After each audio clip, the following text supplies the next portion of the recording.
섬머셋 몸에 달과 6펜스. 그 마지막 이야기를 오늘 들려드리겠습니다. 그러면 들으시면서 잘 자요.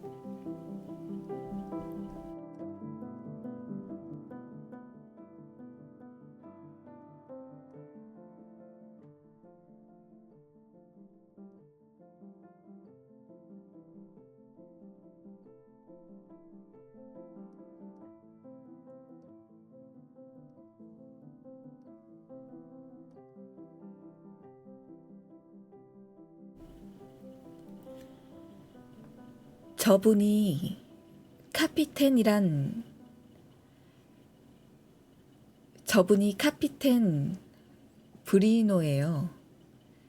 불어로 선장이라는 뜻입니다. 어느 날 티아레가 말했다. 그 무렵 나는 그녀가 스트릭랜드에 전해준 이야기를 스트릭랜드에 관해 해준 이야기를 정리하고 있는 중이었다. 저분은 스트릭랜드 씨를 잘 알고 있어요. 그가 사는 집까지 찾아간 적도 있고요. 쳐다보니 과연 그곳에는 중년의 프랑스인이 서 있었다. 그는 희끗희끗한 턱수염, 볕에 탄 얼굴, 게다가 번쩍이는 큰 눈을 지닌 사나이로 산뜻한 즈크천으로 된 옷을 입고 있었다.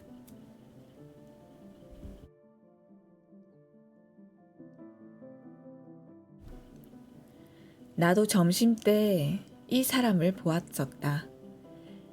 중국인 웨이터 아린의 말에 의하면 그날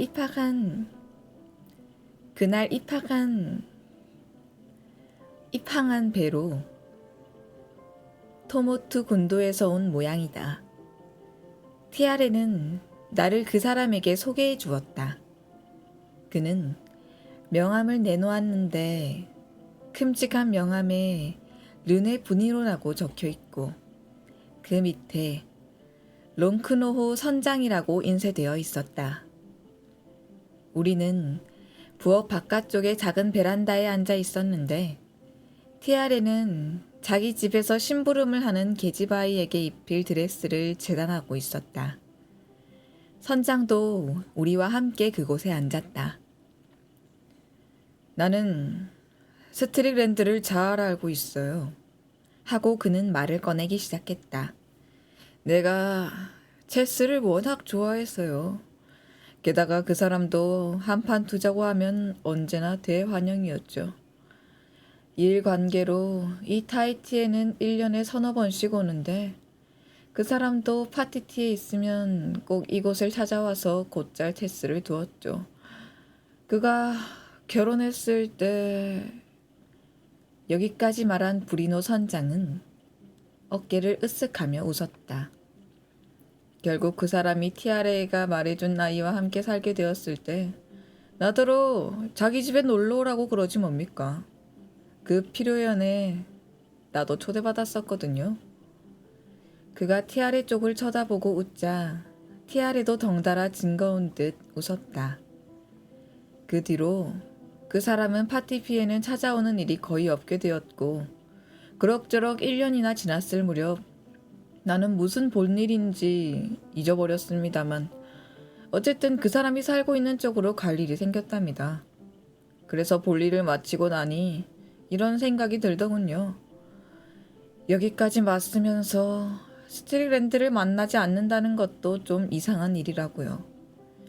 몇 사람의 원주민에게 그의 소식을 알고 있느냐고 물으니 마침 내가 있는 곳에 5km 정도 떨어진 곳에 살고 있다는 거였어요. 그래서 찾아갔죠. 그때 받은 인상은 잊을 수 없는 것이었어요. 스트릭랜드가 살던 장소의 아름다움은 에덴 동산을 방불케 했습니다. 정말이지 몸과 마음을 다 빼앗길 것 같은 그 아름다움을 당신에게 보여드릴 수 있다면 좋겠어요. 완전히 외구와는 결리된 장소예요.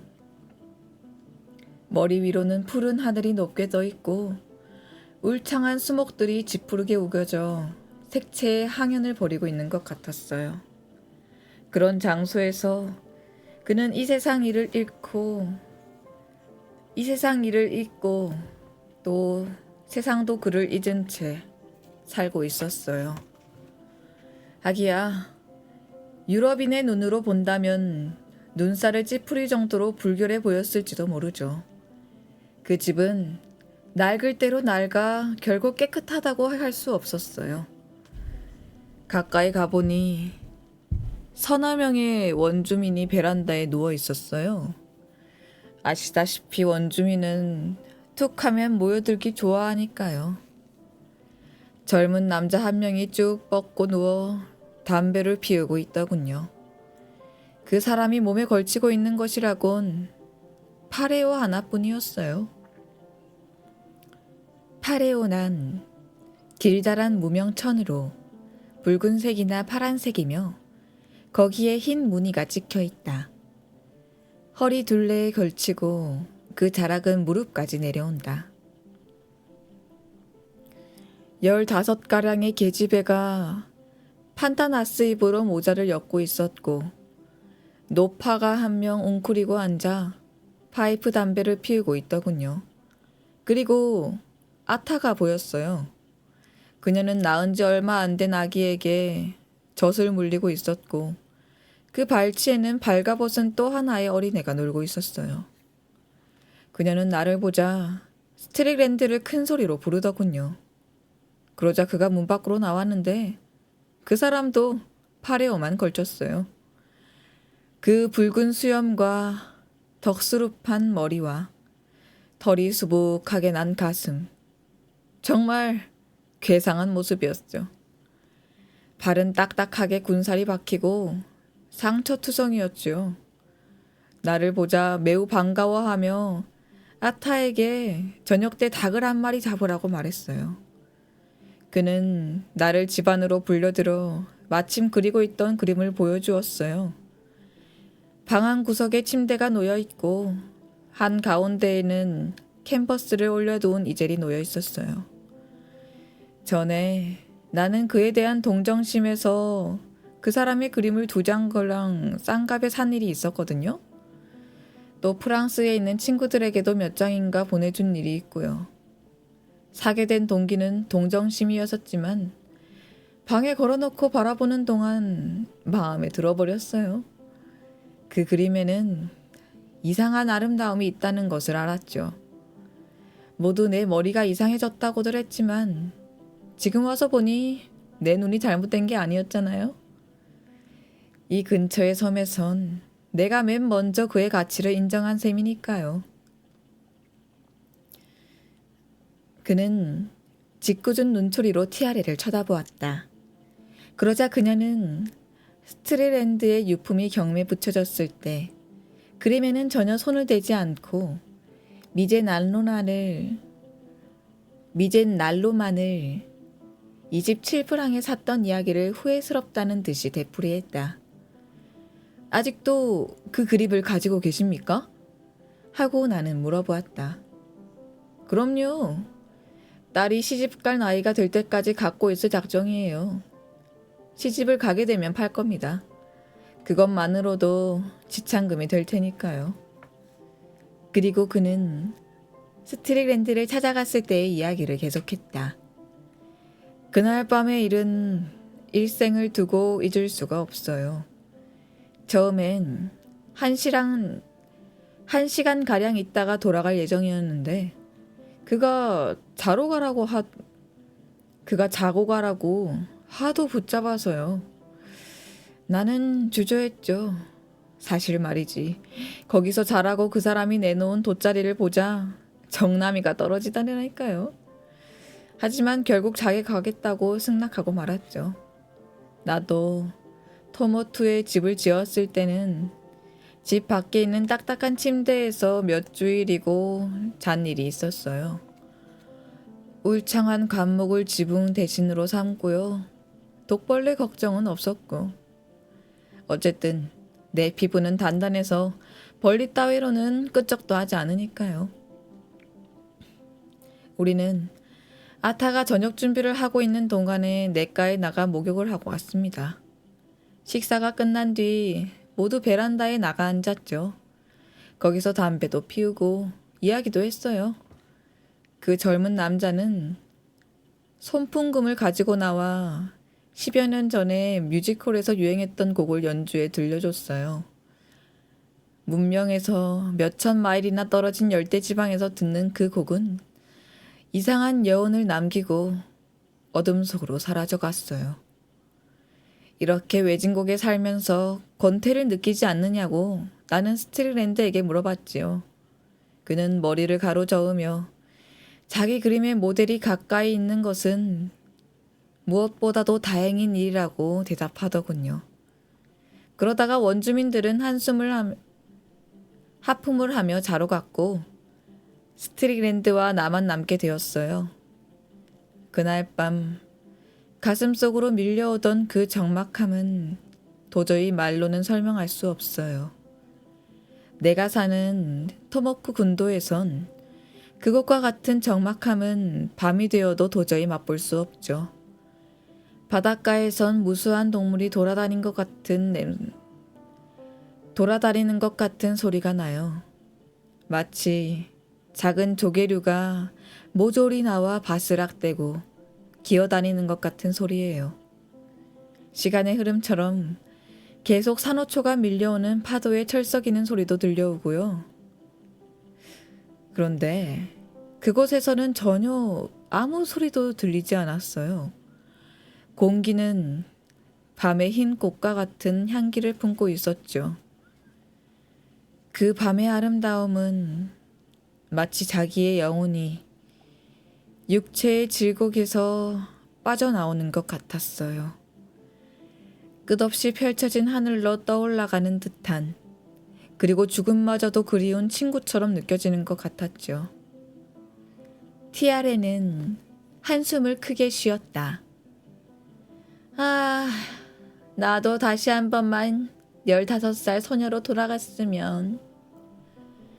그때 그녀는 부엌 식탁 위에 놓여있던 보리새우 접시를 노리고 있는 고양이를 보았다. 그녀는 재빠른 솜씨로 도망치는 고양이 꼬리를 향해 책을 집어던지고 마구 욕을 퍼부었다. 가만히 놓아두며 그에게 밥을 지어주고 아이들도 잘 거둔다는 거예요. 그가 하라는 일은 무엇이든 하고 그가 여자에게 구하고 있는 것을 다 제공해 준다면서 꽤 만족스러운 표정이었어요. 그래서 당신은 유럽에 미련이 없소? 파리나 런던의 가로등 불빛이라든가 친구나 동료들과의 교제라든가 또 극장이나 신문, 그 밖에 자갈을 깐 포도 위를 달리는 합승 말차에 덜컹대는 소리, 그런 것이 그리워질 때가 없소? 하고 물어봤어요. 그는 한동안 대답이 없더니 이렇게 말하더군요. 나는 죽을 때까지 여기 있을 거예요. 하고 말이에요. 말은 그렇게 하지만 지루하거나 쓸쓸해지는 일은 없소? 하고 또 물었죠. 그는 그 말에 킬킬 웃었어요. 그리고 여보시오. 당신은 아직도 모르는 모양이요. 예술가의 마음이 어떻다는 것을. 하고 말하지 뭐예요? 브리노 선장은 나를 쳐다보고 조용히 웃었다. 그의 부드러운 검은 눈에는 묘한 표정이 떠올랐다. 그건 그 사람이 나를 잘못 본 거예요. 나도 내 나름대로 꿈을 갖는다는 것이 어떤 것인가를 알고 있답니다. 나도 꿈은 있어요. 역시 나도 나 나름대로의 예술가니까요. 우리는 한동안 잠자코 있었다. 그러자 티아레가 커다란 주머니에서 담배를 한 줌 꺼냈다. 그녀는 그것을 한 개씩 나누어 주었고 우리 세 사람은 담배 연기를 뿜어댔다. 이윽고 그녀가 입을 열었다. 이분은 스틸랜드 씨에 대한 일을 알고 싶어 하니까 쿠투라 선생에게 안내해드리면 어떨까요? 거기 가면 그 사람이 병들이며 죽었을 때의 일을 알 수 있을 테니 말이에요. 아, 그거야 문제 없죠. 하고 선장은 나를 쳐다보며 말했다. 6시가 지났군요. 지금 가면 집에 있을 텐데요. 나는 곧 자리에서 일어났다. 박사는 교회에서 살고 있었는데 오텔뜨라 루테르라는 시내에서 멀리 떨어진 곳에 있었으므로 우리는 곧 시골길로 나왔다. 그 넓은 길은 후추나무로 그늘져 있었고 양쪽으로 코코야자와 바닐라 농장이 펼쳐져 있었다. 바닷새의 날카로운 울음소리가 우거진 종려나무 잎 사이로 흘러나오고 있었다.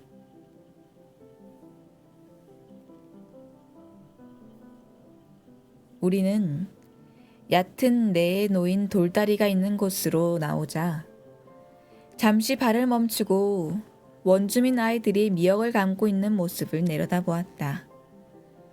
그들은 소리를 꽥꽥 지르고 큰 소리로 신나게 웃어대며 서로 뒤를 쫓고 있었는데 젖은 갈색 몸이 햇빛을 받아 반짝이고 있었다.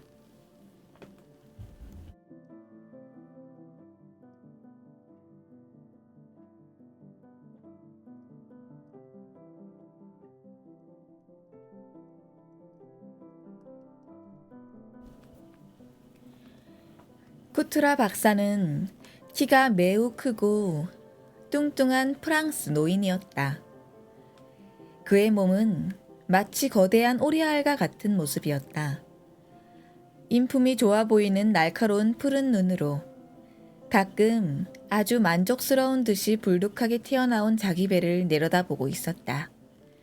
얼굴빛은 불그레했고 머리는 백발이었다.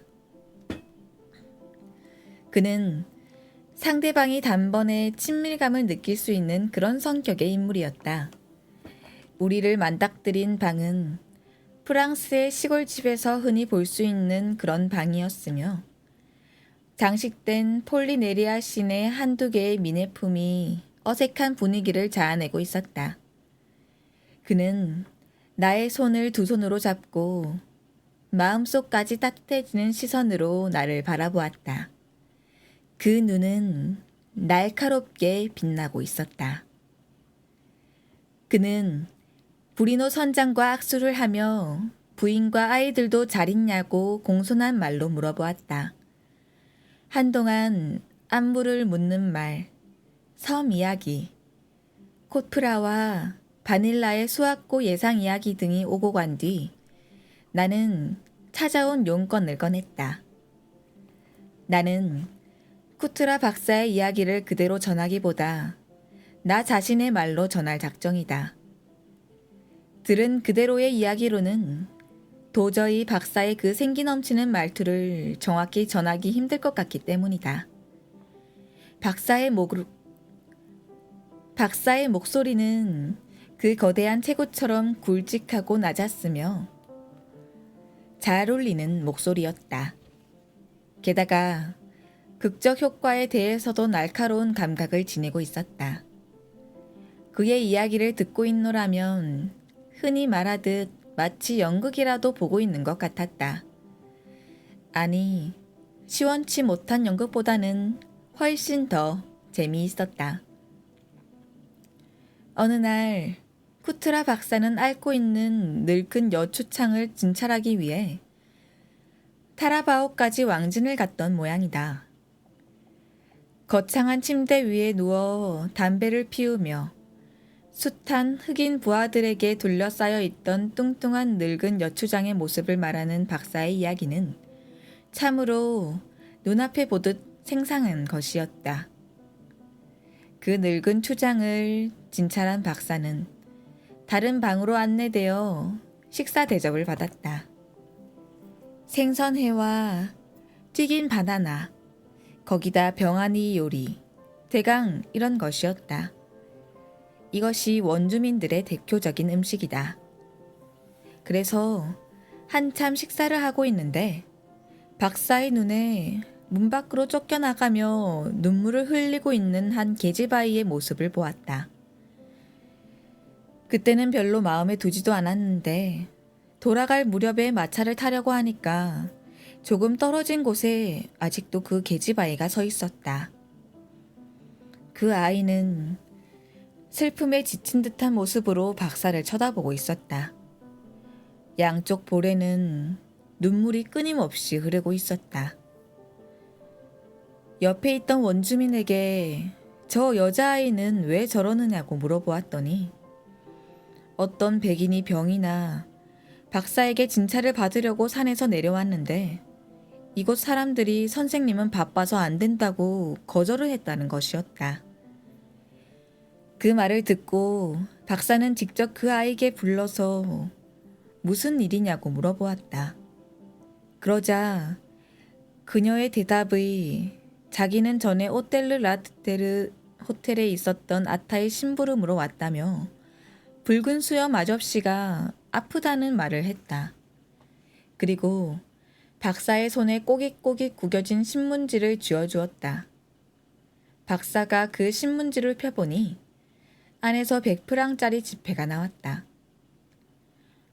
붉은 수염 아저씨라니 누구를 말하는 거요? 하고 옆에 있던 연주민에게 물어보았다. 원주민의 말에 의하면 영국인 화가를 그들은 그렇게 부르고 있던 것 같았고 거기서 7km가량 들어간 산속에서 아타와 함께 살고 있는 남자였다. 이야기 내용으로 보아 그것이 스트릭랜드라는 것을 알고 있었는데 거기까지 마차는 들어갈 수 없다는 것을 알았고 박사는 도저히 걸어갈 수도 없었다는 것이다. 그래서 원주민들은 그 계집아이를 쫓아냈다는 것이었다. 사실이 그랬어요. 하고 박사는 나를 쳐다보며 말했다. 나도 주저했어요. 걷기 힘든 산길을 왕복 14km나 걸어야 한다니. 달가운 일이 아니었어요. 게다가 간다고 하면 그날 밤으로 파티피에 돌아올 가망은 없으니까요. 그리고 스트릭랜드라는 사람은 내게는 호감을 주는 사람이 아니었어요. 그 사람은 게으른 데다 아무 쓸모도 없는 사람으로 우리처럼 생활을 위해 부지런히 일을 하는 게 아니라 원주민 여자와 함께 사는 그런 작자였으니까요. 정말이지 그 사람의 천재성이 세상에 인정받는 날이 오자니 신이 아닌 이상 나 같은 사람이 알 까닭이 없지 않겠소? 나는 그 여자아이에게 그 아저씨는 내가 있는 곳까지 올 수 없을 정도로 아프냐고 물어보았죠.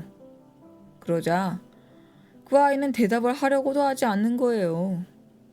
나는 왜 대답을 하지 않느냐 하고 심하게 나무랐습니다. 사실 그때는 화도 났어요. 그러나 그 아이는 땅바닥만 내려다보고 있더니 와락 울음을 터뜨렸어요. 정말 어쩔 수 없는 아이라고 생각하며 나는 어깨를 으쓱했습니다. 아기야, 가서 봐주는 게 의사의 임무일지도 모르죠. 그렇게 생각하고 그럼 길을 안내하라고 그 아이에게 말했죠. 그곳에 도착했을 때도 박사의 기분은 조금도 가라앉지 않았다. 땀은 비오듯 쏟아지고 심한 갈증을 느꼈다. 아타가 박사를 기다리다 못해 도중까지 마중을 나와 있었다. 환자를 보기 전에 뭐 마실 것 좀 주시오. 목이 타서 죽을 것 같소. 하고 박사는 큰 소리로 말했다. 코코야자 열매라도 좀 따와요. 아타가 악을 써서 부르니 남자아이 한 명이 뛰어나왔다. 소녀는 나무 위로 올라가 익은 열매를 한 묶음 따서 내려보냈다. 아타가 그 열매를 뚜껑을 뚫어 박사에게 주자 박사는 아주 맛있게 꿀꺽꿀꺽 마셨다. 그리고 담배를 한 대 손수 말아 입에 물고 나니 그제야 박사는 좀 마음이 가라앉는 것 같았다. 그런데 붉은 수염 아저씨는 어디 있어? 하고 박사가 물었다. 집에서 그림을 그리고 있어요. 그 사람한테 날리지도 않고 선생님을 불렀습니다. 안에 들어가서 봐주세요. 아니, 도대체 어디가 아프단 말이오? 그림을 그릴 수 있을 정도라면 타라바오까지 내려올 수도 있을 거 아니오. 나를 이 먼 곳까지 오게 하고... 나도 그 사람 못지않게 바쁜 사람이란 말이오. 아타는 아무 말도 않고 소년과 함께 박사를 따라 집 안으로 들어갔다. 아타는 문을 가리켰다. 박사는 모든 사람의 태도가 이상한 것을 불안하게 생각하며 방 안으로 들어갔다. 방 안에서는 스트릭랜드가 팔레트를 닦고 있었다. 이젤에는 그림이 한 장 놓여 있었다. 스트릭랜드는 허리에 파레오를 걸쳤을 뿐 반은 벗은 모습으로 문을 등지고 서 있다가 구두 소리가 나자 획 돌아서서 화난 표정으로 박사를 쳐다보았다. 그가 예상치도 않던 방문객이었던 것이다. 박사는 소름이 끼쳤다. 노크도 없이 들어왔군요. 스트릭랜드는 말했다. 무슨 용건이요? 박사는 마음을 진정시켰으나 목에 걸려 말이 나오질 않았다. 좀 전까지 끓어오르던 화는 사라지고 박사는 치밀어 오르는 동정심을 억제할 수가 없었다. 나는 의사 쿠트라요. 마침 몇 주장을 진찰하러 타라바오까지 왔던 참인데 당신을 진찰해달라고 아타가 사람을 보냈어요. 공연히 시키지도 않은 짓을 하다니 바보 같으니라고. 요즘 여기저기가 아프고 쑤시고 열도 좀 있긴 하지만 대수롭지 않으니 곧 나을 거요. 누가 파티피에 나가는 일이 있으면 키닌이나 사오라고 그럴 작정이었는데. 거울로 그 몰골을 좀 봐요. 스트리랜드는 박사를 힐끗 쳐다보고 희죽 웃더니 벽에 걸려있는 거울 앞까지 갔다. 어떻다는 거요? 얼굴에 이상한 증상이 나타나 있는 걸 모르겠소? 얼굴 전체가 퉁퉁 부어있어. 뭐라며 하면 좋을까? 의사들은 사자의 얼굴이라고 부르고 있소만 그걸 모르겠소? 당신이 무서운 병에 걸려 있다는 걸 내 입으로 말해야 되겠소? 내가? 거울에 비친 얼굴을 보면 전형적인 나병 환자라는 걸 알 수 있을 걸 아니요. 날 놀리고 있군요. 당신은. 하고 스트릭랜드는 말했다. 나도 그랬으면 좋겠소. 그럼 내가 문둥병에 걸렸단 말이오? 안 된 노릇이지만 의심할 여지가 없소. 쿠트라 박사는 오늘 날까지 얼마나 많은 사람들에게 죽음의 선고를 내려왔던가. 그런 때면 온몸에 소름이 끼치는 것을 박사는 어쩔 수가 없었다. 죽음의 선고를 받은 환자가 정상적이고 건강하고 소중한 삶의 기쁨을 누리고 있는 의사와 자신의 몸을 비교해 볼 때 틀림없이 느낄 심한 증오에 대하여 박사는 늘 생각하고 있었다. 스트릭랜드는 박사를 물끄러미 쳐다볼 따름이었다. 저주스러운 병에 걸려 이미 일그러진 그의 얼굴에서는 아무런 감정의 움직임도 볼 수 없었다. 모두들 알고 있나요? 하고 가까스로 입을 연 그는 그때 뭐라고 설명할 수 없을 정도로 이상한 침묵 속에 베란다에 앉아있는 원주민들을 가리키며 말했다. 이 사람들은 이 병을 잘 알고 있어요. 하고 박사는 대답했다. 다만 그것을 당신에게 알리기 두려워하고 있을 뿐이요. 스트릭랜드는 문 앞으로 걸어가 거기서 밖을 내다보았다. 그의 얼굴에 나타난 소름이 끼칠 만한 징조를 보았음인지 원주민들은 갑자기 괴성을 지르더니 슬픈 목소리로 울부짖었다. 그들은 더욱더 목 놓아 울었다. 스트릭랜드는 아무 말도 하지 않았다. 잠시 그들을 바라보더니 방 안으로 돌아왔다. 내가 앞으로 얼마나 살 것 같소? 그건 아무도 알 수 없소. 때로는 20년이나 계속되는 일도 있으니까요. 아무튼 증세가 빨리 진행된다면 차라리 다행이요. 스트릭랜드는 이젤 앞으로 가더니 생각에 잠겨 거기 놓여있는 그림을 물끄러미 들여다보았다. 당신은 먼 길을 찾아와 주었소. 중대한 일을 알리러 온 사람에게는 살해를 하는 게 예의죠. 이 그림을 가지시오. 당장에는 필요 없는 그림일지도 모르지만 언젠가는 가지고 있기를 잘했다고 생각하게 될 때가 올지도 모르니까요. 쿠트라 박사는 왕진비는 필요 없다고 말했다. 그 100프랑 지폐도 이미 아타에게 돌려주었다. 그러나 스트레랜드는 꼭 그림을 가지고 가라고 고집했다. 그런 다음에 두 사람은 함께 베란다로 나갔다. 원주민들은 하늘이라도 내려앉은 듯이 흐느껴 울고 있었다. 이봐, 조용히 해. 눈물은 닦으라고. 스트릭랜드는 아타를 보고 말했다. 대수롭지 않은 일이야. 나는 곧 떠날 테니까. 혼자 간다는 말씀은 아니겠죠? 그녀는 목소리에 힘을 주어 말했다. 그때만 해도 섬에서는 격리가 엄격하지 않아 나병 환자도 자기 마음대로 돌아다닐 수 있었다.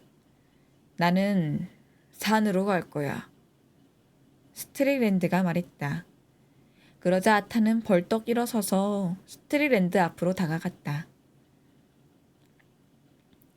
다른 사람은 다 가고 싶으면 가도 좋아요. 하지만 당신만은 안 돼요. 난 당신 곁을 떠나지 않겠어요. 당신은 내 남편이고 저는 당신의 아내입니다. 당신이 저와 헤어진다면 저는 뒤뜰에 있는 나무에 목을 메어 죽어버리겠어요. 하느님께 맹세합니다. 그녀의 말에는 어떤 강한 힘이 담겨져 있었다. 이미 그녀는 온순하고 부드러운 원주민 여자가 아니라 단호한 한 사람의 여자였다. 놀라울 정도로 달라져 있었다. 왜 나하고 같이 있겠다는 거야? 파티피로 돌아가면 또 다른 백인을 만날 수 있을 텐데. 애들은 저 할머니가 돌봐줄 테고 네가 돌아가면 티아레도 반가워할 거야. 당신은 저의 것이고 저는 당신의 것이에요. 당신이 가는 곳이라면 난 어디고 따라가겠어요.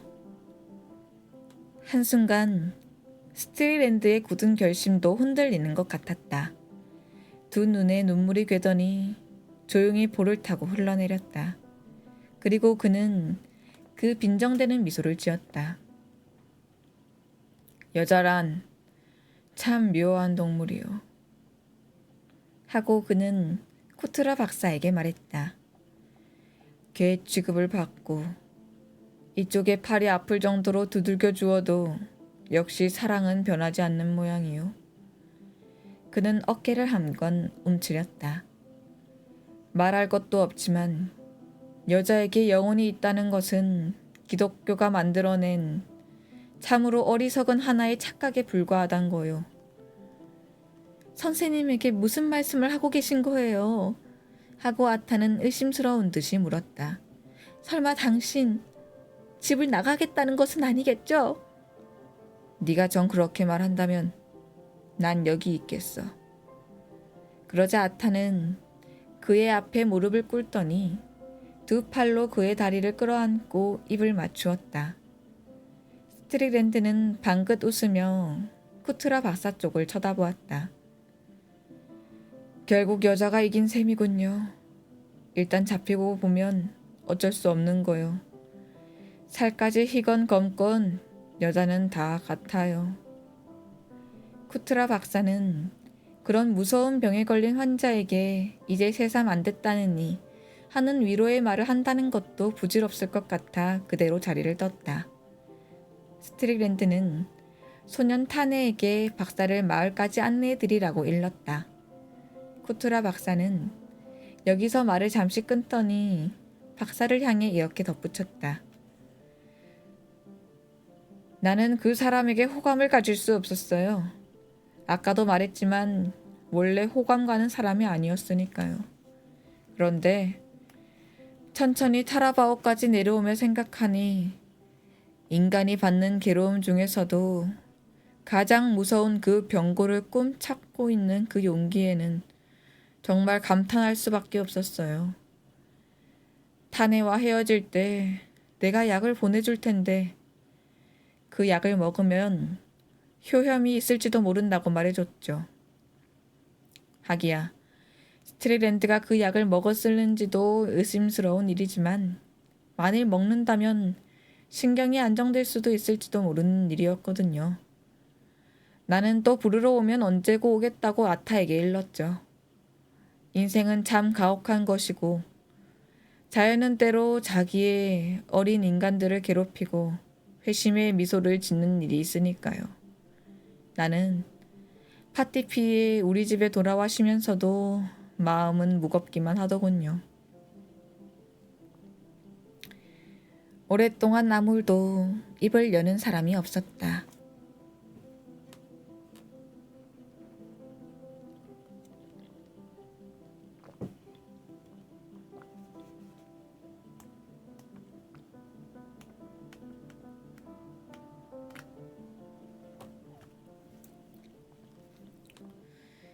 그러나 아타는 나를 부르러 사람을 보내지 않았어요. 이윽고 박사는 말을 이었다. 그리고 나 역시 그 뒤로 그쪽으로 갈 기회가 없었어요. 그래서 스트릭랜드의 소식도 알 수 없었죠. 한두 번 아타가 그림 재료를 사러 파티피까지 났다는 말은 들었지만 나는 그 여자를 만나지 못했어요. 그리고 2년이 훨씬 넘은 뒤에야 나는 타라바오에 갈 일이 생겼어요. 그때도 그 늙은 추장을 진찰하러 간 거죠. 나는 스테이랜드에 대해 무슨 말을 못 들었냐고 물었죠. 그 무렵에 이미 그가 나병에 걸려있다는 사실을 누구나 다 알고 있었으니까요. 처음에는 그 소년 타네가 집을 나갔고 뒤이어 노파와 손녀딸이 나갔다고 하더군요. 스트릭랜드와 아타만이 아이들과 같이 나쁜 게 된 거죠. 이제는 아무도 그 농장에 가까이 가려는 사람이 없었어요.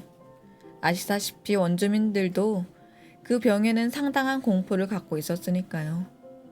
옛날에는 나병 환자를 발견하면 죽였었어요. 그러나 때로 마을 아이들이 산에서 놀다가 그 붉은 수염의 백인이 돌아다니는 것을 보았다고 하더군요. 아이들은 기겁을 하고 도망쳤대요. 이따금 아타가 밤중에 마을에 내려와 상인을 깨워 생활에 필요한 여러 가지 물건을 사는 일이 있었다는 거예요. 그녀는 원주민들이 스트릭랜드와 함께 살고 있는 그녀까지도 무서워하여 피하고 있다는 사실을 알고 있었으므로 사람들의 눈에 띄지 않으려고 했던 거죠. 어떤 때는 몇몇 여자들이 용기를 내어 농장에 가보아 가까이 가보니 그녀가 냇물에서 빨래를 하고 있는 모습이 보였대요. 그래서 그 여자들이 아타에게 돌을 던졌잖아 봐요. 그런 뒤 여자들이 아타가 다시 시냇물에 빨래를 했다가는 남자들을 시켜 그녀의 집에 불을 지르겠다는 말을 상인에게 전해라고 일러뒀다는 거예요. 무지한 인간들이군. 하고 내가 말했다. 아니요, 그렇지 않아요. 사람이란 다 그런 거예요. 공포심이 인간을 잔인하게 만드는 거죠. 나는 스트릭랜드가 만날 결심을 했어요. 나는 스트릭랜드를 만날 결심을 했어요. 그래서 여추장의 진찰을 마치자 그곳의 한 소년에게 길을 안내하라고 했죠. 그런데 아무도 가려고 하지 않는 거예요. 그래서 나는 혼자서 길을 찾아야만 했어요. 농장에 도착한 쿠트라 박사는 불안한 생각이 들었다. 산길을 걸어왔으므로 온몸이 화끈거렸는데도 전신에 소름이 오싹 끼쳤다. 뭔가 모르게 살벌한 공기가 박사의 발을 멈추게 했다. 눈에 보이지 않는 손이 뒤에서 잡아 끄는 것만 같았다. 아무도 코코야자의 열매를 따러오는 사람이 없었으므로 그 근처에는 썩어가는 열매가 땅바닥에 구르고 있었다. 어디를 보아 황폐해 있었다. 잡목이 자랄 대로 자라고 그렇게 애써 개척한 땅이 다시 울창한 원시림으로 돌아갈 날이 머지않아 찾아올 것 같은 생각이 들기도 했다.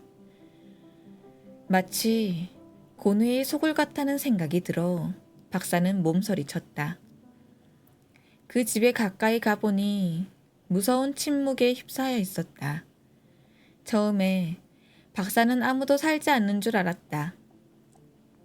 그러나 곧 아타의 모습이 눈에 띄었다. 그녀는 부엌에 쪼그리고 앉아 부글부글 끓는 냄비를 들여다보고 있었다. 그 곁에는 작은 남자아이가 흙투성이가 되어 놀고 있었다. 박사의 모습을 보고도 그녀는 웃지 않았다. 스트릭랜드를 만나러 왔네. 박사는 말했다. 그렇게 전하죠. 나는 그녀가 손으로 말리는 바람에 밖에서 기다리고 있었다. 그녀가 방문을 열었을 때 나병 환자에게서 나는 메스껍고 달짝지근한 냄새가 코를 찔렀다. 아타의 말소리가 들리고 스트릭랜드의 대답이 들려왔다. 그러나 그 목소리는 변해 있었다. 푹 쉰 목소리라 무슨 말을 하는지 알아들을 수 없었다. 쿠투라는 눈살을 찌푸렸다. 병마가 이미 그의 성대까지 침범했다는 것을 알 수 있었다. 그러자 아타의 모습이 나타났다. 만나지 않겠대요. 그냥 돌아가세요. 쿠투라 박사는 꼭 만나봐야겠다고 고집을 부렸으나 그녀는 박사를 안으로 들어가지 못하게 했다. 쿠투라 박사는 어깨를 움츠리고 잠깐 생각한 다음 발길을 돌렸다. 그녀도 함께 따라왔다. 박사는 그녀 역시 자기가 돌아가 주기를 바라고 있다고 느꼈다. 내가 할 수 있는 일이 없을까? 하고 박사는 물어보았다. 그이에게 그림 물감을 보내주세요. 그녀는 말했다. 그이에게 필요한 것은 그것뿐이에요. 아직도 그림을 그리고 있나? 지금은 집 벽에 그리고 있어요. 가엾게도 자네 고생이 많겠군. 그러자 비로소 그녀는 생긋 웃었다. 그녀의 두 눈에는 초인적의 사랑의 빛이 가득 담겨 있었다. 쿠투라 박사는 그것을 보자 깜짝 놀랐다. 두려운 생각이 들어 말이 목에서 나오지 않았던 것이다. 하지만 그이는 제 남편이에요. 하고 그녀는 말했다. 어린애 하나는 어디 있지? 박사는 물었다. 요전에 왔을 때는 둘인 것 같았는데. 네, 하나는 죽었어요. 망고나무 밑에 묻어졌죠. 아타는 박사를 한동안 따라오더니 이제 돌아가야겠다고 말했다. 너무 멀리 내려갔다가는 마을 사람이라도 만날까봐 두려워하고 있다는 것을 박사는 알아차렸다. 박사는 만약 내가 필요하게 되면 사람을 보내라고 다시 한번 그녀에게 말했다. 그로부터 또 2년이 지났다. 아니, 어쩌면 3년이 지났는지도 모른다.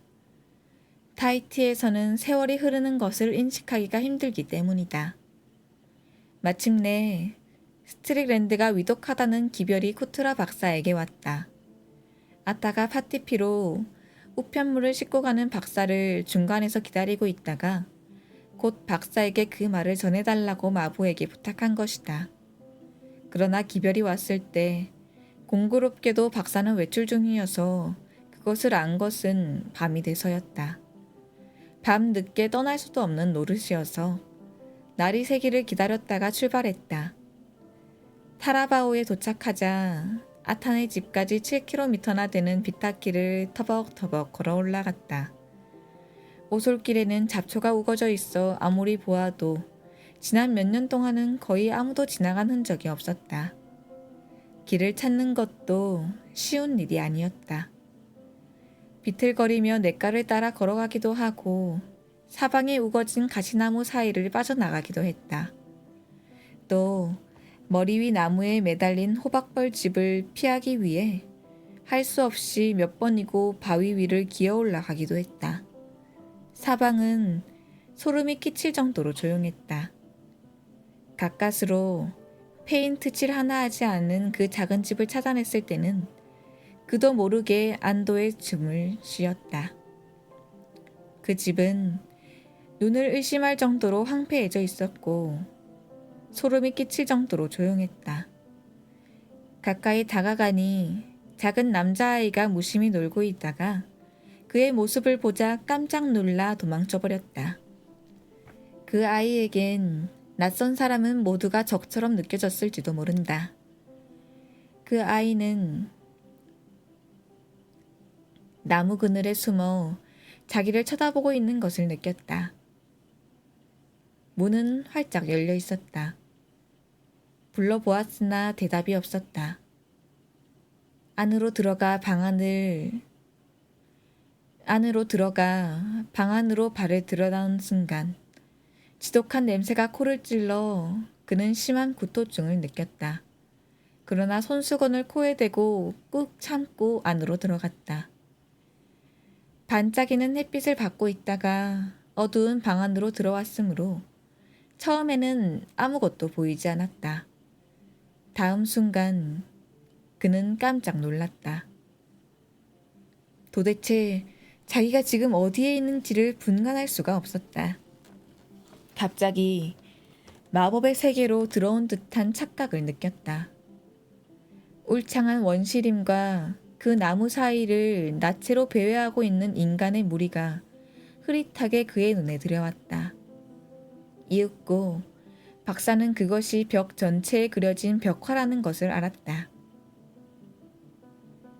더위 때문에 내 머리가 이상해진 모양이군 하고 중얼거렸다. 그때 무언가 움직이는 것 같아서 자세히 살펴보니 아타가 방바닥에 엎드려 소리도 없이 흐느껴 울고 있었다. 아타! 하고 그는 불렀다. 아타! 그녀는 알아차리지 못하고 있었다. 코를 들 수 없는 악취에 그는 또 정신이 아찔해지는 것 같았으므로 허둥지둥 옆 관련에 불을 붙였다. 눈이 어둠에 차츰 익숙해져 감에 따라 벽화가 눈에 들어왔다. 그림에는 눈뜬 장님이나 다름없는 그였으나 그 그림에는 어딘가 모르게 영혼을 뒤흔드는 듯한 감동이 있었다. 바닥에서 천장까지 벽 전체에 그야말로 놀라울 정도의 정교한 구도로 그려져 있었다. 말로는 표현할 수 없을 만큼 신기하고 신비로웠다. 그는 자기도 모르게 숨을 삼켰다. 그로서는 이해할 수도 분석할 수도 없는 그 어떤 감동으로 가슴이 벅찼다. 천지창조를 바로 눈앞에서 본 사람이나 느낄 수 있을 것 같은 두려움과 환희를 맛본 것이다. 그 그림에는 관능적인 정열이 넘쳐 있었는데 그 밑바닥에는 또한 몸서리 쳐지게 하는 두려움이 도사리고 있었다. 그것은 도저히 사람의 손으로는 이루어질 수 없는 것이었다. 그는 전에 들은 일이 있는 악마의 비법이라는 말을 막연하게 연상하고 있었다. 아, 이 사람이야말로 천재로구나. 그 말은 무의식 중에 그의 마음속에서 튀어나온 것이다. 이윽고 그는 방구석에 깔려있는 돗자리 위로 시선을 떨구었다. 그의 옆으로 다가갔다.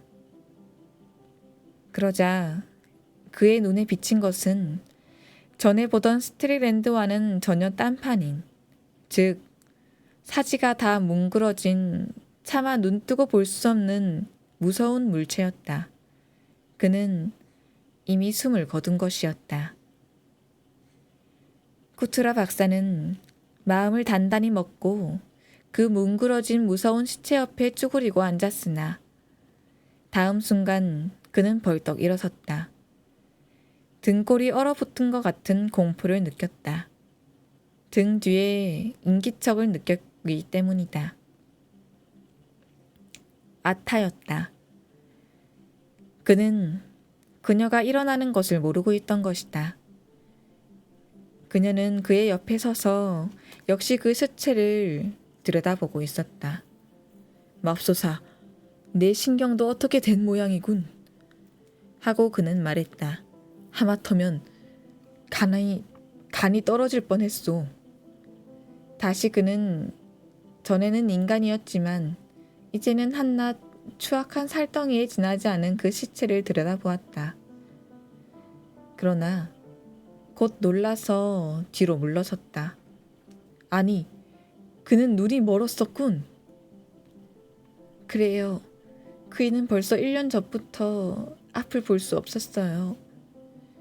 마침 그때 외출을 했다가 돌아온 쿠트라 부인이 들어왔으므로 이야기가 중단되었다. 그녀는 지독한 수다쟁이인 듯 들어오자마자 숨도 쉬지 않고 알려지지 않은 세상 이야기며 그 내막까지 들추어 떠들어댔다. 그 이야기를 듣고 있자니 아까 우리가 했던 이야기는 마치 별세계 꿈 이야기 같았다. 이윽고 쿠트라 박사가 나에게 말했다.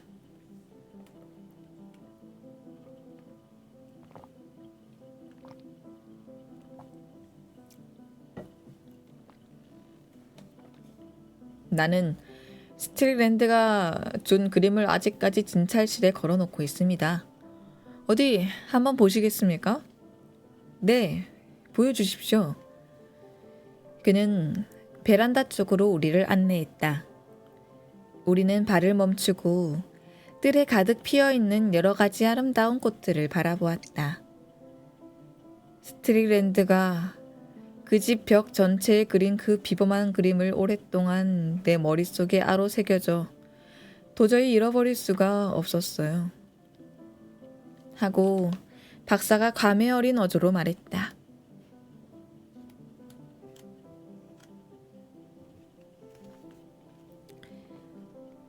나도 아까부터 그 일을 계속 생각하고 있었던 것이다.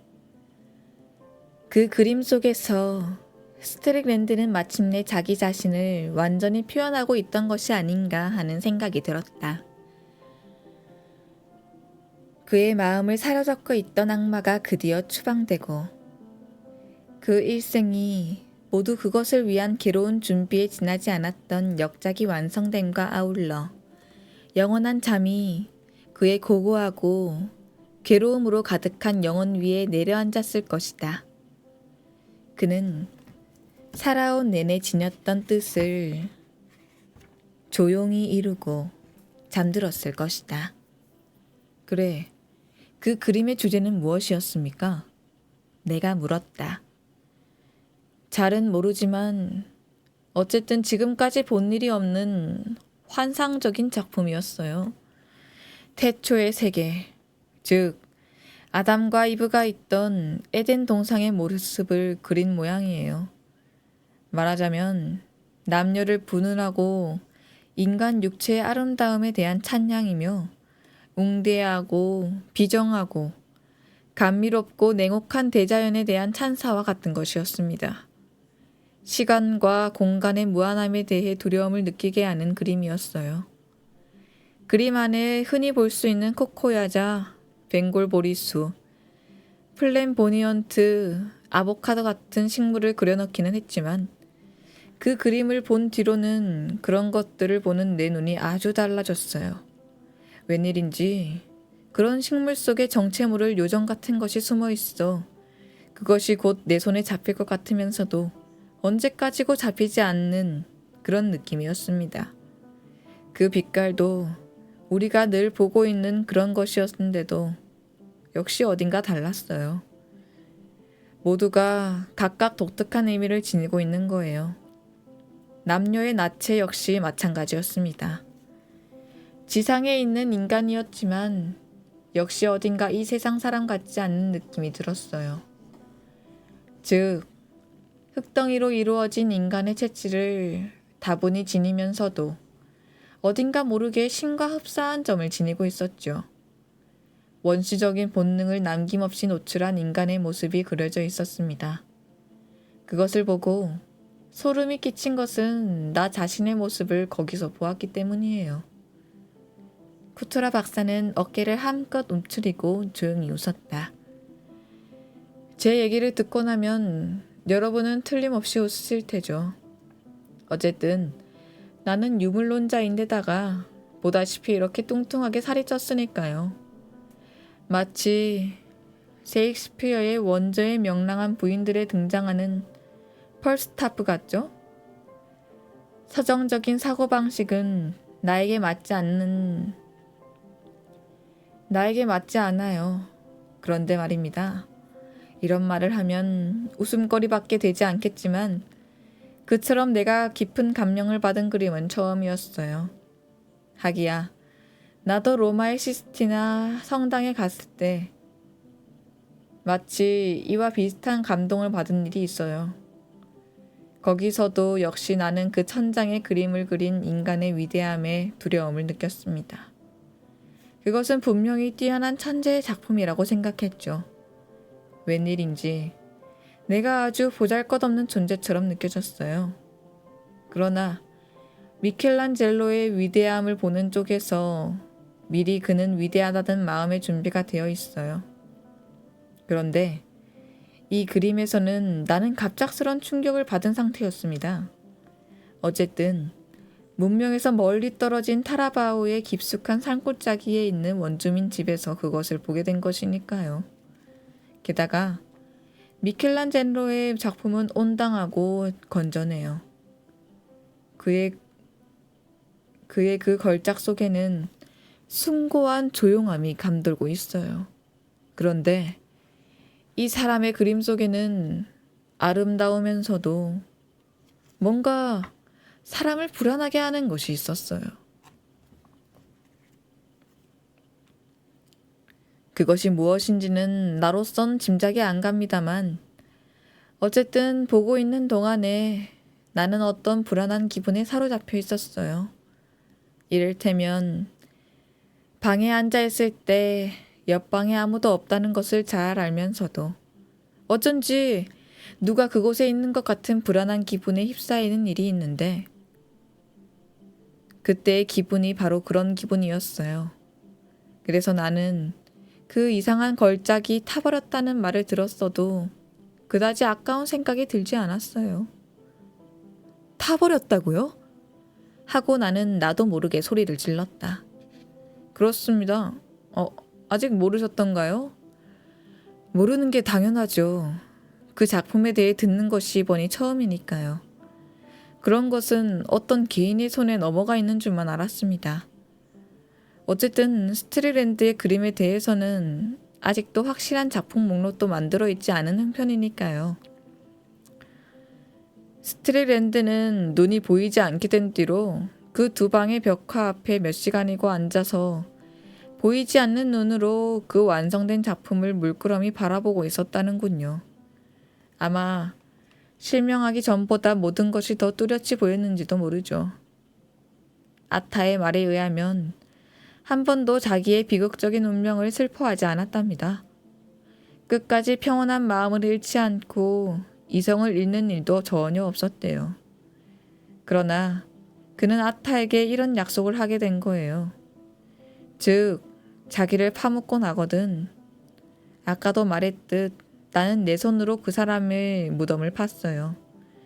원주민들은 병군이 우글대는 그 오두막을 무서워 아무도 가까이 오려고 하지 않았기 때문이죠. 그래서 아타와 나 둘이서 파레오를 3개가량 이어 꿰매어 그것으로 시체를 싼 다음 망고나무 밑에 묻어주었죠. 그 오두막에 불을 질러 나무 조각 하나 남김없이 다 타버릴 때까지 그 자리를 떠나면 안 된다는 것이었어요. 나는 깊은 감회에 잠겨 잠시 아무 말도 할 수 없었다. 그러나 이윽고 말했다. 그러니까 스트리랜드는 마지막까지 정신은 말짱했군요. 내 심정은 알아주실 것으로 생각합니다만 물론 나는 그때 벽화를 태우지 말라고 아타에게 충고했죠. 그것이 내 의무라고 생각했기 때문입니다. 하지만 조금 전에는 그다지 아까운 생각이 들지 않았다고 하셨는데요. 그건 그래요.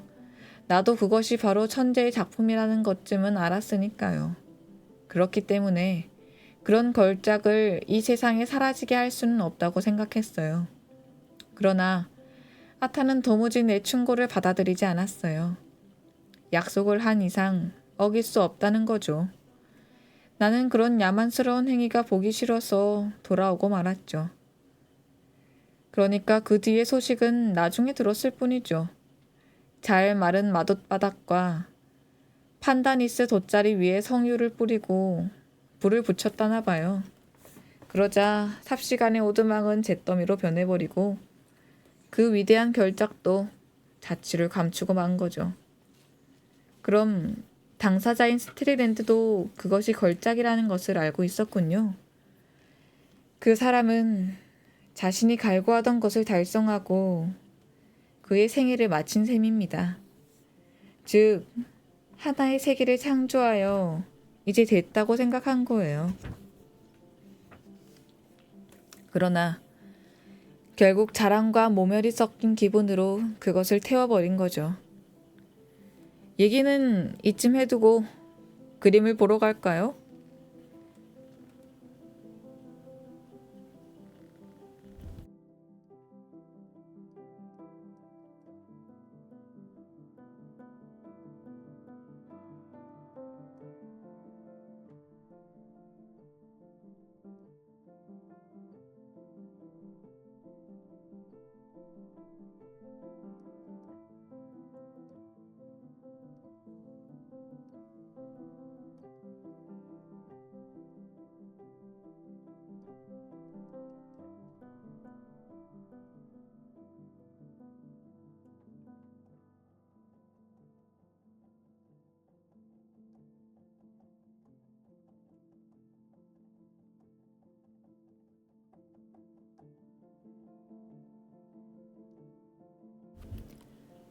쿠트라 박사는 그렇게 말하고 또 발을 옮기기 시작했다.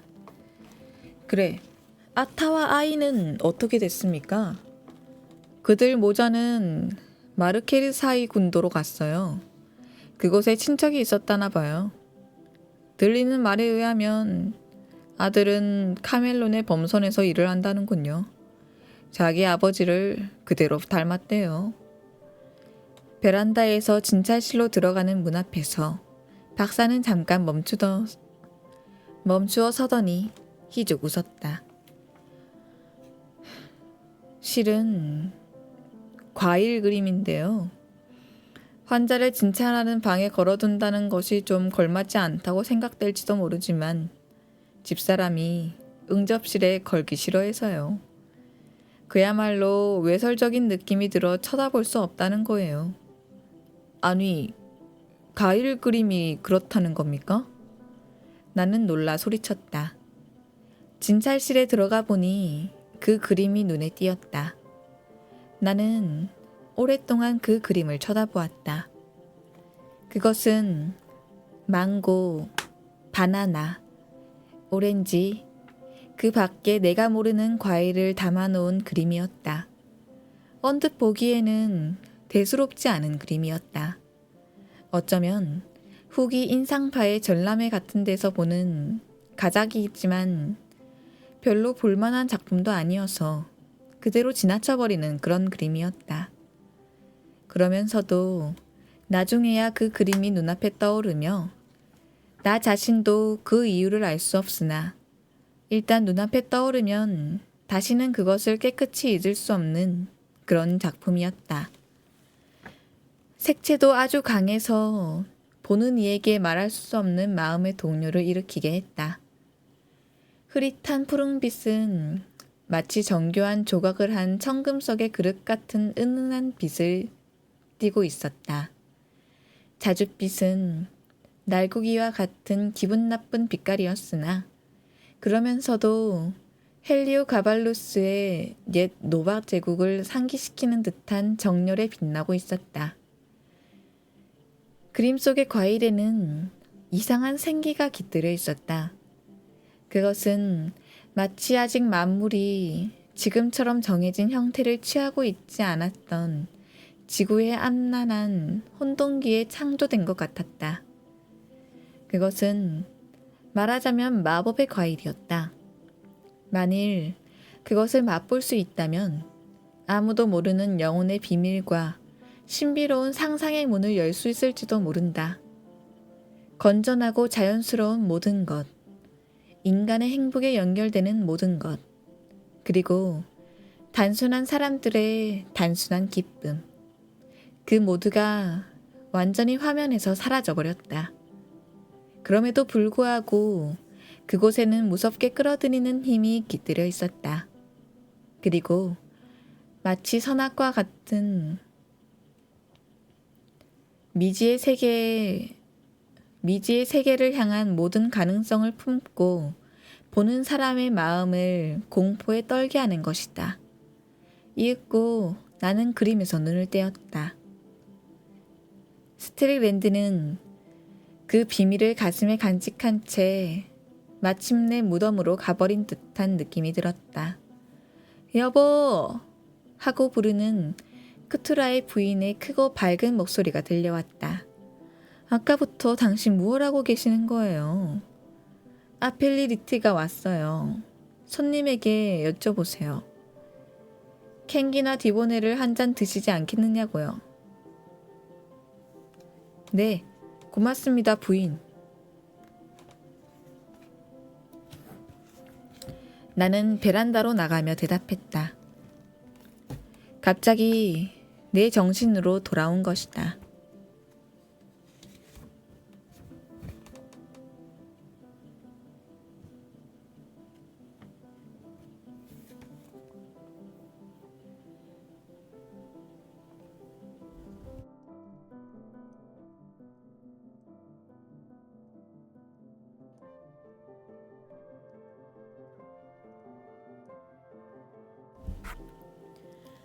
내가 타히티를 떠날 때가 왔다. 이 섬의 아름다운 간습에 따라 나도 우연히 알게 된 모든 사람들로부터 코코야자 잎으로 만든 바구니며 판다나스의 돗자리며 부채 등 여러 가지 선물을 받았다. 특히 티아레는 작은 진주 새알과 그 투실투실한 손으로 만들어준 물레나물 젤리를 3병이나 선물로 주었다.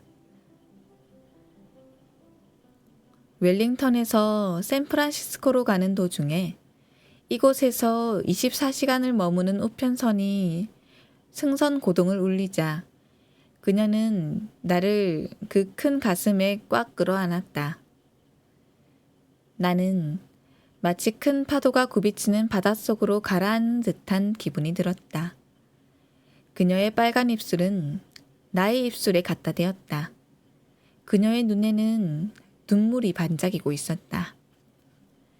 초호를 천천히 미끄러져 나온 기선이 조심조심 산호초 사이를 빠져나와 확 트인 대양으로 진로를 돌리자 갑자기 서운한 마음이 밀려왔다.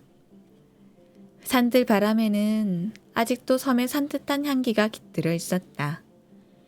타히티란 이 세상 끝에 있는 섬이라 다시 찾아올 일은 없을 것 같았다. 이것으로 나의 생애의 한 장이 끝나고 피할 수 없는 죽음의 운명으로 한 발 더 다가가는 것이다.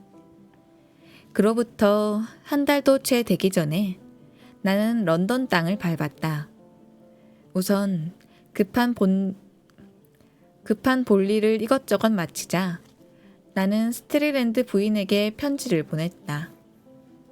그녀도 남편의 만년에 대해 알고 싶어 하리라고 생각했기 때문이다. 전쟁이 시작되기 훨씬 전부터 부인하고는 만난 일이 없었으므로 주소를 찾는데도 전화부를 뒤져야 하는 형편이었다. 부인이 만날 날짜와 시간을 지정해 왔으므로 나는 캠든힐에 있는 아담한 그녀의 집으로 찾아갔다. 그녀는 이미 60이 가까웠으나 나이에 비해 늙지 않았으므로 누가 보나 50 이상으로 볼 것 같지 않았다. 아직 흰머리도 그다지 눈에 띄지 않는 머리를 아주 어울리게 잘 빗었으며 검은 가운도 유행에 맞는 차림이었다. 언니 맥앤드루 부인이 남편을 잃고 3년도 채 되기 전에 세상을 뜨자 그 유산이 스트리랜드 부인 앞으로 돌아왔다는 소문이 들어왔지만 사는 모습이라던가 안내하러 나온 하녀의 깨끗한 옷차림으로 보아 그 유산이 미망인의 조촐한 생활을 이끌어 나갈 만큼 금행임을 알 수 있었다.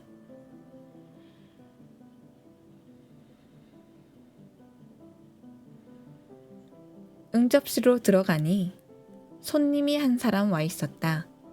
그러나 나중에 그 손님의 신문을 알고 보니 나를 그 시간에 오라고 한 것은 아무런 이유도 없이 그런 것은 아닌 듯 싶었다.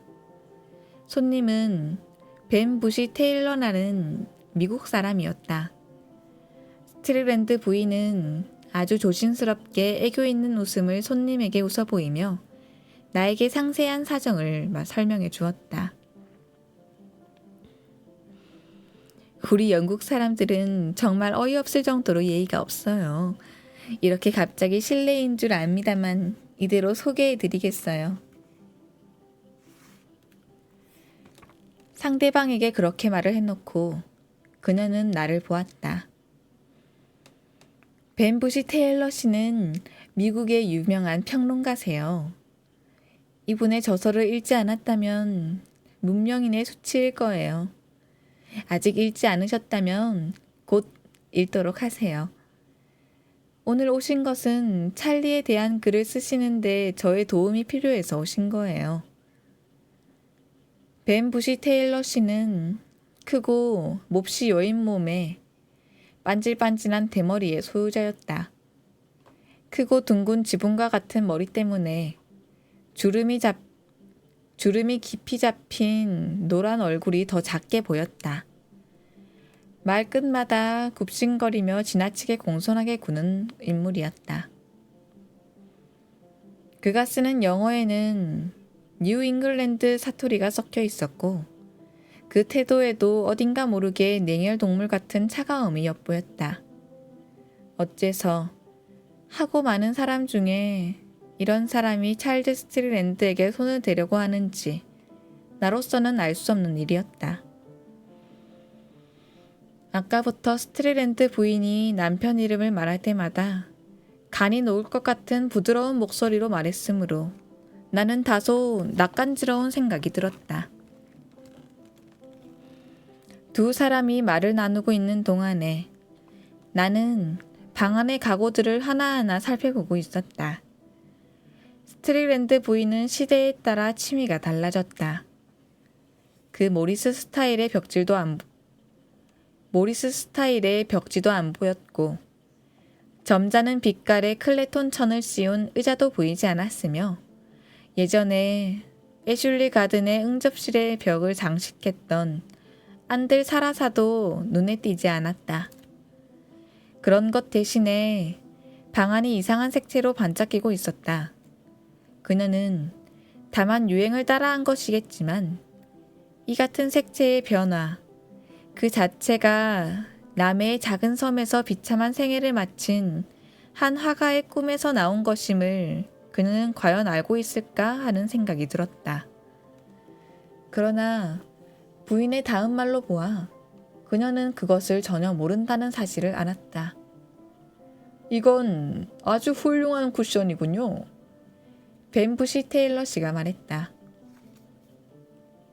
어머, 마음에 드세요? 하고 그녀는 생긋이 웃으며 말했다. 레온 박스트, 러시아의 화가의 작품이에요. 그러나 벽에는 베를린의 모 출판사 기획으로 나온 원색판 스트리랜드 걸작집 중에서 몇 장을 골라 걸어 놓았다. 저 그림을 보고 계신가요? 그녀는 내 시선의 방향으로 보고 말했다. 물론 원하야 구할 수 없지만 이것만으로도 우선 즐길 수 있어요. 출판사에서 보내준 거예요. 저는 이것을 보는 것이 가장 큰 즐거움이에요. 물론 그러시겠죠. 하고 벤부시 테일러 씨가 말했다. 그렇습니다. 저도 그와 같은 일면이 있다는 것을 굳게 믿고 있습니다. 테일러 씨가 맞장구를 쳤다. 뛰어난 예술은 항상 장식적이니까요. 두 사람은 어린애에게 젖을 물리고 있는 나체 여인을 그린 그림을 보고 있었다. 여자아이가 그 모자 옆에 무릎을 꿇고 아무것도 모르는 어린애에게 꽃 한 송이를 내밀고 있었다. 그리고 뼈와 가죽만 남은 쪼글쪼글한 마귀 할멈 같은 노파가 그 세 사람을 내려다보고 서 있는 그림이었다. 이것이 스트리랜드의 손으로 이루어진 성가족, 본래는 그리스도 성모 마리아, 성 요셉 등을 나타낸 그림인 것이다. 아마 이 그림의 모델이 된 것은 그 타라바오 산속에 살고 있던 그 집 식구들일 것이다. 어머니와 어린애는 아타와 스트리랜드의 장남일 것이다. 하지만 스트리랜드 부인은 과연 그 사실을 꾸맨들 생각이나 하고 있을까 하고 나는 스스로에게 물어보았다. 두 사람은 계속 이야기를 나누고 있었다. 나는 그 이야기를 들으며 상대방의 비위에 거슬릴 것 같은 말은 일체 피하고 듣기 좋은 말만 눈치껏 하는 벤부시 테일러의 빈틈없는 태도와 거짓말은 안 했지만 특히 부부 사이가 언제나 원만했던 것처럼 말하는 스트리랜드 부인의 천연덕스러운 말솜씨에 놀라지 않을 수 없었다. 이윽고 벤부시 테일러 씨는 돌아가겠다고 자리에서 일어섰다. 그는 여주인과 악수를 하고 돌아갔다.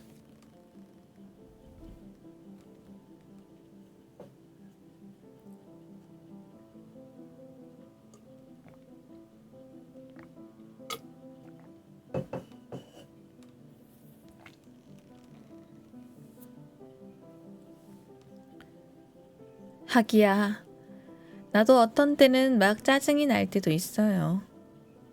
하지만 역시 찰리를 되도록 세상에 널리 알리는 것이 옳은 일인 것 같아요.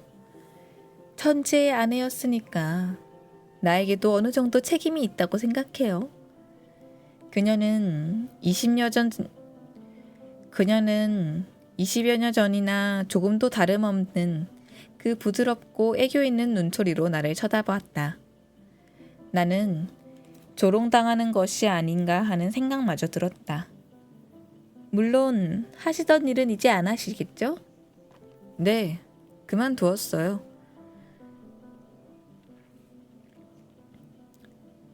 하고 그녀는 명랑하게 대답했다. 나는 스트릴랜드 부인이 과거에 먹고 살기 위해 일을 했던 그런 수치스러운 사실마저도 이제는 완전히 잊어버리고 있다는 것을 알았다. 그녀는 여자란 자기가 벌어서 먹으면 창피한 일이고 여자란 자기가 벌어서 먹으면 창피한 일이고 남의 돈으로 먹고 살아야 정말 여자 체면이 선다고 생각하는 이른바 상류 계급의 여자들이 가지는 본능을 그대로 갖춘 여자였다. 마침 아이들도 집에 와 있어요. 아버지 이야기를 듣게 되면 아이들도 굉장히 기뻐할 거예요. 로버트 씨를 기억하고 계시죠? 덕분에 이번에 전공 십자훈장을 받게 됐어요. 그녀는 방문 앞으로 가서 아이들을 불렀다. 성복처럼 스탠트 칼라가 다닌 군분 차림의 키 큰 청년이 들어왔다. 다소 어두워 보이는 면도 있었지만 아주 잘생긴 청년이었다. 그러나 그 솔직한 눈초리는 내 기억에 있던 어렸을 때의 모습과 똑같았다. 오빠 뒤를 따라 여동생도 들어왔다. 그녀는 내가 스트릴랜드 부인을 처음 만났을 때 부인과 같은 나이에 이르고 있었을 것이다. 게다가 어머니를 꼭 닮은 얼굴이었다. 그녀 역시 어렸을 때는 더 예뻤으리라는 착각을 갖게끔 하는 그런 여자였다. 아마 이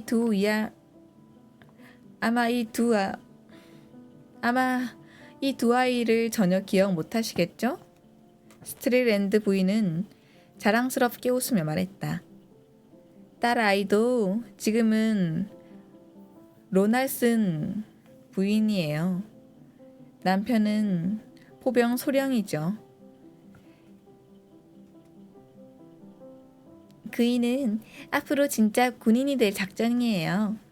아직 소령에 머물고 있는 것도 그 때문이에요. 하고 로날드슨 부인이 명랑하게 말했다. 나는 옛날에 웬일인지 그녀가 장차 군인의 아내가 될 것 같다는 예감이 들었던 것이 생각났다.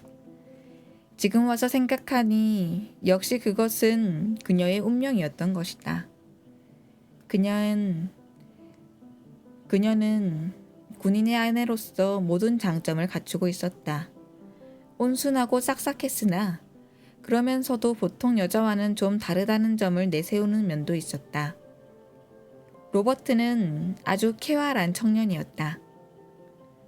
오랜만에 선생님이 찾아오셨는데 마침 제가 런던에 있게 되어 정말 다행이라고 생각합니다. 그가 말했다. 휴가가 사흘밖에 안 됩니다. 이 애는 일선으로 돌아가고 싶어 못 견디는 모양이에요. 그의 어머니가 말했다. 이렇게 말씀드리며 어떻게 생각하실지는 몰라도 저는 일선에 있는 게 정말 재밌어요. 친한 친구들도 많고요. 가보면 최고의 생활입니다. 물론 전쟁은 싫지만 인간의 가장 좋은 점이 나타나는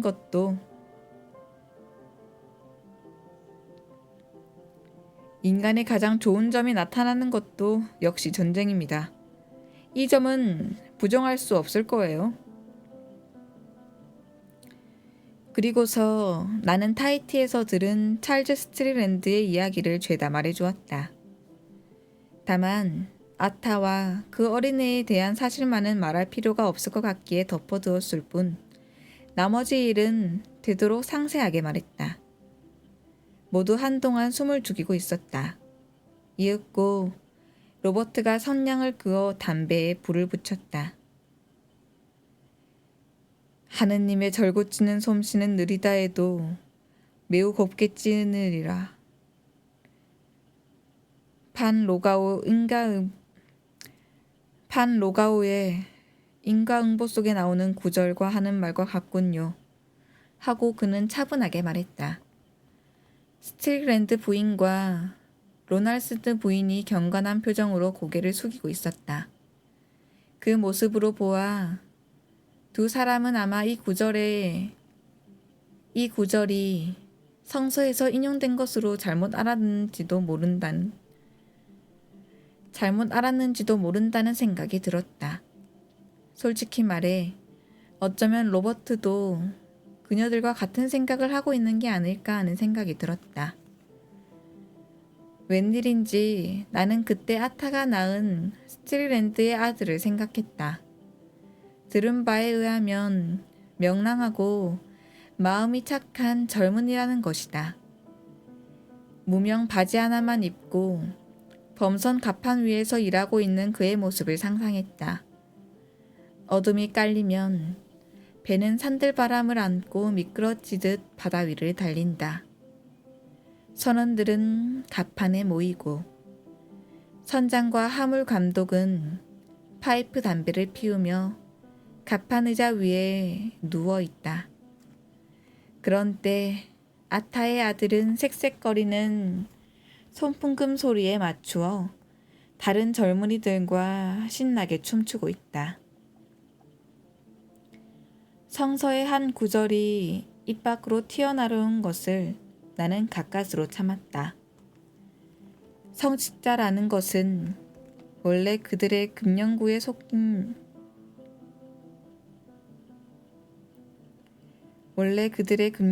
속인 듯이 들어오면 마치 그것을 신을 모독하는 행위처럼 생각한다는 것을 잘 알고 있기 때문이다.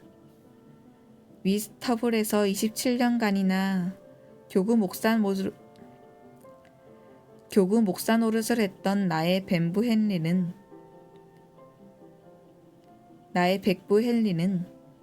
그런 경우에는 곧잘 악마라도 성서의 구절은 마음대로 인용할 수 있으니까 라는 말을 입버릇처럼 했다. 그런 때 백부의 머리에는 단 1실링으로 훌륭한 그 고장구를 13개나 살 수 있었던 옛 시절의 일을 떠올리는 모양이다.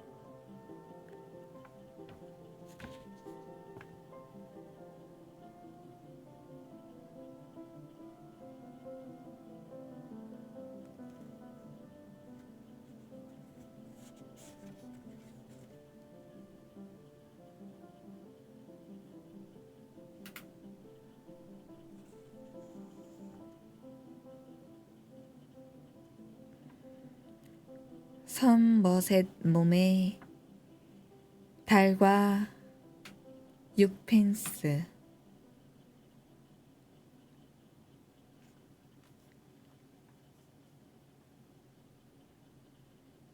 끝까지 들어주셔서 감사합니다.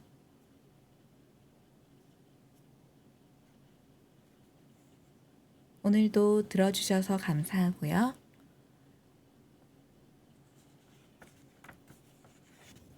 다음 책 낭독은 다다음 주에 이어지겠습니다. 그러면 오늘도 잘 자요.